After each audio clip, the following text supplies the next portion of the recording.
Coming up on today's wrestling news, WWE want this star to main event WrestleMania. Where's MJF? We'll tell you. An NXT star is set for an imminent main roster call-up. And what CM Punk said to Cody Rhodes after his WWE Royal Rumble injury. I'm Adam Wilborn. I'm Michael Hamflett. And this is the news. Right, let's get straight into the star that WWE want to main event WrestleMania. Admittedly, probably not this year, but they saw great potential in one Trick Williams. Yeah. Who's, of course, going to be in action this weekend at NXT Vengeance Day against Ilya Dragunov for the world title. Whoop, that Trick is just everywhere at the moment. But Trick Williams, yeah, he made a run-in on SmackDown last week to help his mate, for now, Carmelo Hayes. And yeah, a lot of speculation, of course, about a multitude of NXT stars. We'll get onto the other one in this third story of today. But according to House of Wrestling, the SmackDown creative team were blown away by the reaction Williams got.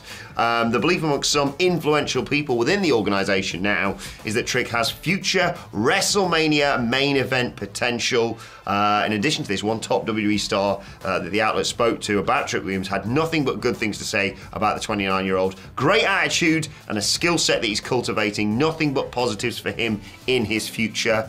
As NXT originals, in terms of, well, NXT 2.0 originals. Indeed, day one for 2.0, isn't it? We have been big fans of Trick Williams, and it's been great to see him develop, and finally, he's getting the recognition, potentially, that he deserves. Yeah, I wonder if the creatives at SmackDown said, wow, this reaction, and then contacted Shawn Michaels say, yeah, we've been having that for like 6 to 12 months. Like, literally, if you just watched our last PLE, you'd have seen it for yourself. Him winning the title off Dominic Mysterio got a huge pad for the arena that we're in. Yeah, he's heading into the third NXT PLE in a row where he's basically going to be the most over babyface. And in this case, he's going to work it twice, of course, Dusty Cup, followed by that. So yeah, it's no surprise to me that they're talking him up. Like, he's got the look, he's got the vibe, he's got the charisma. I absolutely think his in-ring still needs work, but we've talked about it before. Sometimes the intangibles are more important and you can tweak some of the other bits. You know, like LA Knight is not proof of that this year. Yeah, I think he might benefit from moving on to the main roster and picking up some more stuff there, potentially. Yeah. I mean, look, if he's not going to work this year's WrestleMania, that does mean, I guess, he's free that weekend, right? So maybe Trick Williams, we can't say yes, but we can't say no, might join CM Punk and Kazuchika Okada. We can't say yes, we can't say no, in joining us for It's Always Sunny at WhatCulture. We are the meat in your WrestleMania sandwich, and we will be there live in Philadelphia, 12 p.m, right in between night 1 and night 2 of WrestleMania, so you'll have plenty of time to get to night 2. We'll be discussing everything that's happened and everything that's still to come. Yeah. There'll be all this nonsense, but there'll also be things you want to see, like Simon Miller, yeah. and Phil Chambers and the rest of the crew. But yeah, we're going to be there live in Philadelphia. It's 12 p.m. Tickets are available at whatculture.com/tickets. The VIP ones are gone. There are still some general sale ones left. That's why you hear us plugging this every day. Especially now it's payday's just happened. Well, indeed, yeah.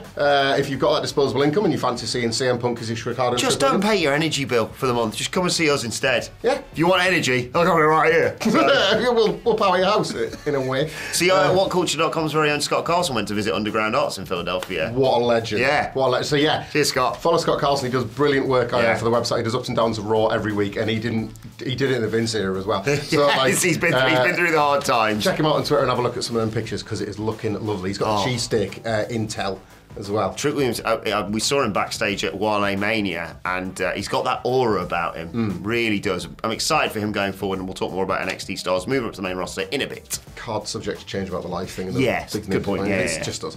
Miller will be there. Everyone else. Someone else who presumably won't be there. MJF. We are going to tell you where he is, but it's not at our live show. Yeah, he's not responded to my text. No, he's been filming apparently. Deadline came through with this. Claws are in cinema, mate. What's he doing? Yeah, apparently, right? They do other films afterwards. Oh, okay. Yeah, Deadline, a more reputable outlet than ours, evidently, has come through with the news that he's just wrapped filming The Floaters. Love that name, by the way. It's great. It sounds good as well. It's a Jewish summer camp comedy movie. It's got a pretty loaded cast. Jackie Ton, she was a big star of Glow. There's Sarah Podemski, Aya Cash, Judah Lewis, Nina Bloomgarden, Jake Ryan, Seth Green, and to age myself, one of the names that stuck out to me the most, Steve Guttenberg.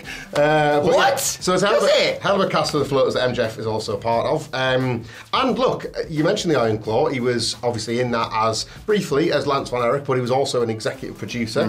He's made mention before of his interest in making that sideways step into Hollywood, and this could be the next one. He's not appeared for AEW now since World End, when he lost the World Heavyweight title with the reveal of the Devil and all of that. One can assume that his return will feature into that. However, If he's still with AEW. he did talk up, before stopping, the bidding war of 2024, and the fact that he hasn't appeared yet has led many, including I feel like my learned colleague to the right, to speculate that WWE could be the next step. It's not a no. Many believe that he's already kind of re-signed with AEW, but you can think it if you want. We're not here telling you not to, but maybe it's going to be the silver screen rather than the pro wrestling one that we next see him. Yeah. So 2 wrestling stars in the floaters then. MJF and former Raw GM for one night, Seth Green. Good catch. Actually, didn't he work as well? He worked alongside Triple H and John Cena. Is that a photo of him when he looks like the smallest man in the world? It was 100% for the visual gag, wasn't it? It was just like, you know when they used to gimmick the Andre the Giant promo shots where he was like stood on a box? Yeah. They were there was no boxes. No. Like, he just looked like this normal-sized human being next to two jacked Bailey buddies. Yeah, pretty much. exactly. But yeah, really excited to see that, and intrigued to see what MJF does next. Understandable that he has so much crossover power. And more on MJF. I'm not going to rule him out going to WWE just yet, because we've got to a question about that a little bit later on. But let's talk about another NXT star potentially set for a main roster call-up. I mentioned Trick Williams. Braun Breaker is the name on everyone's lips right now. Along with one Tiffany Stratton, former NXT Women's Champion. Of course, she had an amazing series with Becky Lynch. And she appears to be on the cusp of a main roster call-up, according to a PW Insider. A lot of talk at this week's Raw about Stratton's performance at the Royal Rumble over the weekend. There have been pitches made for her to be moved to the Raw roster, which kind of makes sense because Olaf's there, isn't he? Ludwig Kaiser. No outright confirmation yet. There's belief she could be heading to the main roster as early as next month, conspicuous by her absence on NXT following the Royal Rumble and preceding it, really, as well. She's only 24 years old. Yeah. She is going to be a mega star. It's one of the potential, Tiffany Stratton is one of the early, I would say, potential success stories for next in line, right? Because she's had an entire athletics career pre-W. 24 is obviously so young, but yet it's old enough that you could have had a run at something else. So she's got this fabulous gymnastics background. Prettiest moonsault ever is such a good move. This is it, she's parlayed it really well. Not all of these athletes that come from other sports can take what they've got and pivot and become great pro wrestlers. That's not a given, even if you've got all the physical gifts. But Tiffany Stratton is very much a so far so good presence in WWE. Good test to have her with Becky as well for ready for the main roster. This is it. The evidence is there if you want to find it of the quality of the work you're likely to get from Tiffany Stratton. She did the old proper, we talked about this, like the old-fashioned territorial goodbye, slip on poo and fall in a bath. That's the way that all the veterans, I think that's the way Bruiser Brody used to travel from territory. Put Fallon Henley over on the way out, This is it. Her business is conducted in NXT, so right now it's just a waiting game for me. I said this months ago. I said, I think had the injury not happened to Charlotte Flair, I thought that could have been a WrestleMania match. Yeah. Flair and Stratton just really works in my head as a potential match. I still think she could do something big at WrestleMania 40, but maybe we'll get to that a little bit later on as well. Do you know who won't be doing something big at WrestleMania 40? Who's that? CM Punk, and we're all obviously still very sad about it, unless we might have something of a suggestion in the video coming soon to the channel that we can find a nice spot from on the card, but in terms of him I thought you were going to say, unless you're an arsehole who celebrates wrestlers getting injured. F those guys. But whilst obviously he was the first one to say it is not on the cards that he's going to wrestle this year, Cody Rhodes obviously still will, having won the Royal Rumble, and following the face-to-face promo they had in the go-home that kind of set them up as the two hot favourites, and the just exhilarating basically match within a match they had at the end of the Rumble. It was kind of going to be all about, well, like what would one say to the other in the aftermath of this, and this kind of big drama that played out. Well, it was all very sweet. WWE got their cameras on the two of them meeting backstage. It appeared, speculation on my part this, but Punk was in the white bandage without his arm strap, and Cody was looking like he was about to go at the curtain. So I would say it was just before Cody went out and after Punk came back from the Drew McIntyre thing, and he just looked at him with a tear in his eye and said, "Finish your story, bro." And the two embraced. Who's cutting onions? And then obviously Cody went off to do the thing with Seth Rollins. So yeah, appears at least on the surface obviously something that was very useful for WWE socials, so you've got to always assume there's an element of a work in here, but seeing them together, certainly two professionals, nobody likes people getting injured in wrestling. It was a nice moment between the two. And then obviously we heard that Punk was at NXT on Tuesday as well, and maybe this CM Punk would rather keep in amongst it. Working with Trick Williams, of course, wasn't he? Yeah, he was. Rumble. He was working out with him, so maybe he wants to keep in amongst it rather than just basically disappearing from the scene. But I guess that remains to be seen. But yeah, finish your story, Cody. As usual, CM Punk speaks for many of us. I'd love to have him on commentary. Not like you said, not on a weekly basis. No. Make it feel special, but yeah, he's such a good presence. He's the best at everything, and yeah, devastated he's not going to be at WrestleMania. But a lovely moment that between him and Cody Rhodes. Yeah. And yeah, we'll talk potentially in a video later. Well, we're filming later on today. It'll go out before SmackDown, because otherwise it could all be pointless. All about what every WrestleMania star could be doing, every wrestling star in WWE could be doing at WrestleMania, coming a little bit later on today. Right, let's move on to your Twitter questions at WhatCulture WWE. Of course, you want to get in touch with us on X. John Harrison starts us off, says, "Good Thursday, boys." Good Thursday, John. Picture this: Cody chooses Roman, please. Seth is without a challenger at Mania and issues an open challenge. Okay. He's standing in the ring, waiting. Shut your eyes for this, actually. Standing in the ring, waiting, and then the whole stadium turns Burberry. MJF debuts. Thoughts? I see where you go from.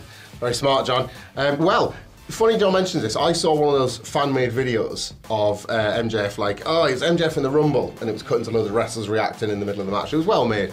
But also, I think, I could be wrong about this, I think his music might be available. You know how like, the Hardys came over and they could use their I think I think that's good to go. So that would only enhance that moment, right? Like the letters flash up on the screen, the Burberry, pretty much the character wholesale. People would know who he is as well, don't they? Yeah. Like I feel, I don't know, I feel like all of that could jump with MJF if he wants to jump to the moment itself. The only thing stopping him is I think he's contracted to AEW. Yeah, I'm pretty certain he's re-signed to AEW. I love the pitch though, John. It's a lot of fun. It's a great idea, and it could very easily happen in the future. I forgot to mention, I knew there was something I was going to say with that CM Punk story. As much as it's awful, and you really should take a long, hard look at yourself if you're celebrating someone getting injured and not being able to do the thing that they love. Having said that, Drew McIntyre has been sensational on social media over the last 48 hours. Yeah, he's having a lot of fun. Seeing his little workout where he's like, everyone's got to remember tricep D. Incredible. He's got massive triceps as well, it helps. Did he say a prayer about Shane McMahon before last year's WrestleMania? Someone did. Sahil Dayanand, Sahil again, apologies if I butchered your surname there, says, "Hi there, just imagine," this is another WrestleMania open challenge pitch. WrestleMania 40, shut your eyes again, Shinsuke Nakamura comes to the ring and offers up an open challenge, and the open challenge is only answered by the Rainmaker himself, Kazuchika Okada. Just a thought I had late at night. What a thought that is, Sahil. Have a good day. He's a free agent now, isn't he? 1st of February. He is. I know he's working there. He's got some dates to wrap up, but yeah, it's the show where no one's contracted to New Japan that everyone's still working. Aye, that's a weird one. That it's weird, isn't it? Like to have both a bunch of names that theoretically are up in the air as to where they'll go, and a WrestleMania card that WWE themselves have said, well, anything's on the table, like they're considering anything. It is a wild and fantastic time to be a fantasy booker, to be an armchair fan, all this sort of thing. You can have a bunch of naysayers going, well, obviously that's not going to happen, but you're the stupidest, most naive fan if you're saying never. Yeah. Because that's wrestling, right? So, I don't know. I would say it as unlikely, truthfully, but like the MJF one, like to go 100% definitely not happening would be naive. I would say, I was going to come in and say, I think if Kazuchika Okada was going to debut at WrestleMania, you might hear some rumours about it. But then the CM Punk thing happened at Survivor Series, and that was shot down on multiple occasions. So, not by me because I'm the only real wrestling journalist. Cody Rhodes was one of them ones. We were there for WrestleMania 38. That was very much one of those. This is impossible until it's possible. Yeah, isn't it? Even when it was, it kind of sort of has to be. You're knocking names. You're playing like wrestler Guess Who with this Seth Rollins build. It's like he's still on the board, but until his music hits, it's not him, is it? It's Shane until his music hits. Yeah, exactly. Yeah. So this is it. You never know. You never know. Very, very excited for WrestleMania 40. And it's always sunny at WhatCulture, whatculture.com/tickets. Final question today comes from Vacant's manager. Thank you for the question. Hey guys, with Mania basically being ripped apart and rebuilt, which wrestlers who'd never be on the big stage would you like to steal the show? Well, this isn't technically mine because you brought him up first, but it's something we talked about on our Raw Review podcast, which you can listen to wherever you get your podcasts. Is there ever a better time for a Chad Gable to get a match as big as the one that the Gunther one promises to be. All of a sudden, the Intercontinental title is as prestigious as either of the world titles. The feud between Gable and Gunther has already got like the kind of legacy stuff written all over it because of how fantastic the Raw matches were. Gunther is building up this streak of these big stadium PLE title defences that are like sort of instantly iconic. Clash at the Castle and last year's WrestleMania. Yeah. Like Gable, the man that was once deemed short and had to wear basketball pyjamas, finds himself perfectly placed to have this massive WrestleMania match that on another, well, no, not I was going to say on another day, on this day, could even be an arguable headliner. Yeah, I wouldn't rule it out. It's all unlikely, but it's not impossible. Yeah, I think I would have assumed probably after the Rumble had things gone the way they were planned to go, Brock Gunther would have been the direction they're going in. Brock's obviously not working Chamber. He's presumably off the WrestleMania card with all the allegations, etc. Gunther's dance card's free. Yep. He's got the Jey Uso match, which won't happen at the Chamber because of the visa, he can't leave America things, Gunther that is. But I sense that's going to be done before WrestleMania because I think they're going to still do Jimmy versus Jey at WrestleMania. Maybe Jimmy even costs Jey in that Gunther match, and suddenly Gunther's there going, I've beaten everybody. And arguably with like Punk not there to take the title off Seth might retain. Yeah. And then you need Gunther free to fight for the world title, so Chad could take the title at WrestleMania. It's only a loss upwards for Gunther. We've talked, me, you, and Sid have talked about this, of like, the circumstances where Gunther loses the IC title has to be like, that was the one day, you know, and it's such a special occasion, 80,000 people cheering Chad Gable on. That's the moment he can defeat him. And I think switching it to Gable doesn't lose any of the prestige that Gunther has built up for it. I think he's the name. If you want to keep it as a workhorse title, Chad Gable is your workhorse, isn't he? I'm going to say Tiffany Stratton again. If they're going to move her up to the main roster in, this month, next month, there's time to set up something at WrestleMania, and there's numerous people. Becky Lynch, I feel like, is going to be the one to face Rhea Ripley. But aside from that, that leaves Bianca Belair free. Although maybe you do the Jade Cargill match, Naomi, Nia Jax. Not short on names. Yeah. Like, it's so easy to book, and I think if you put her out there, even if people aren't really that knowledgeable about her, one match and they'd be like, was that the match of the night? Because she just produced bang. I love Tiffany Stratton. Yeah. I like the Uber one-man sort of campaign. Hell yeah. So I'm all for it. And wear all pink. Will I? Yeah. Yeah. I'm gonna bloody do it, lads. But let us know in the comment section below who you'd like to see steal the show at WrestleMania. And while you're at it, why not check out this video right here. See you later.